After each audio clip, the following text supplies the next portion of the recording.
أكيد طبعا مباراة مهمة، ويمكن زي ما قلنا يعني بعد انتهاء مباراة سموحة قفلنا المشوار المحلي ورجعنا تاني للمشوار الافريقي. مباراه حاسمه جدا في مشوارنا الافريقي، لان زي ما احنا عارفين نتيجه البنزرتي هي النتيجه اللي باذن الله المفروض تاهلنا لدوري المجموعات، فاحنا حريصين جدا باذن الله على الحفاظ على البطوله ديت وعلى اللقب باذن الله. فهي الخطوه الاولى ان شاء الله التاهل مع البنزرتي، نتمنى التوفيق فيها باذن الله. بعض دول شمال افريقيا بتلجا يعني بتحاول تحول المباراه الى ضربات جزاء. النادي الاهلي في الفتره الاخيره ضربات الجزاء يعني الى حد ما خافق فيها شويه، مش متخوف من النقطه دي وازاي هتعالجها؟ لا ان شاء الله، يعني بتمنى ان احنا ما نلجاش الى ضربات الجزاء، لكن كل شيء وارد ولابد الواحد يحضر نفسه لكل سيناريو متوقع او ممكن يكون في المباراه.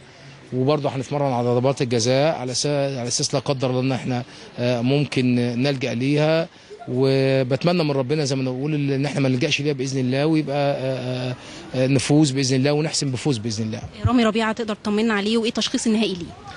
رامي ربيعه عنده قطع في الغضروف الداخلي والحمد لله بسيطه، وان شاء الله باذن الله اهم حاجه ان احنا يعني طمنا الاصابه مش كبيره، وفي نفس الوقت باذن الله عنده فرصه كبيره جدا يلحق بكاس العالم ان شاء الله للشباب باذن الله. جلستك النهارده مع حسن حمدي انتهت لايه؟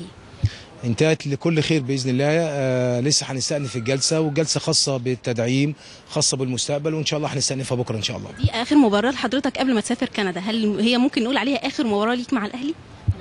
انت تملي ليك اسئله مثيره كده انا متوقعه ان حضرتك اكيد هتجاوبني بصراحه. لا هجاوبك بصراحه، يعني ما اقدرش اديك قرار دلوقتي والله صدقيني. طب اخر سؤال، هل حضرتك فعلا طلبت من الجهاز الفني معاون ليك ان هو يبقى معاك في اهلي طرابلس؟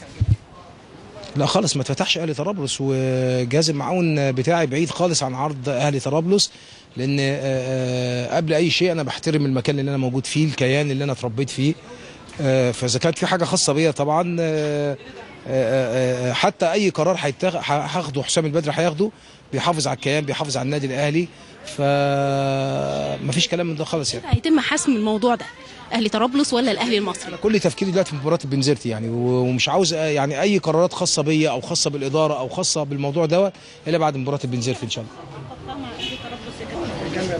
لا احنا قعدنا مع بعض كذا مره يعني، قعدنا مع بعض كذا مره. ما وصلتوا له في العروض؟ لان العروض في كلام كتير قوي عليها. احنا بنتناقش ايه اللي ممكن يتم لو حصل اتفاق بيني وبينهم، لكن اللي انا باكده بمنتهى الصراحه دلوقتي وارجو ان الملف ده يتقفل، ان انا لم اتعاقد مع اهلي طرابلس لغايه دلوقتي. في نقاشات تمت بيني وبينهم، في تفاصيل اتناقشت، لكن انا ما عملتش اي حاجه دلوقتي. ايه على الوكلاء اللي بيجيبوا عروض للنادي الاهلي بخصوص المدربين؟ في وكلاء في دلوقتي بيعرضوا على النادي الاهلي المدربين. لا ده حق يعني، حق مشروع.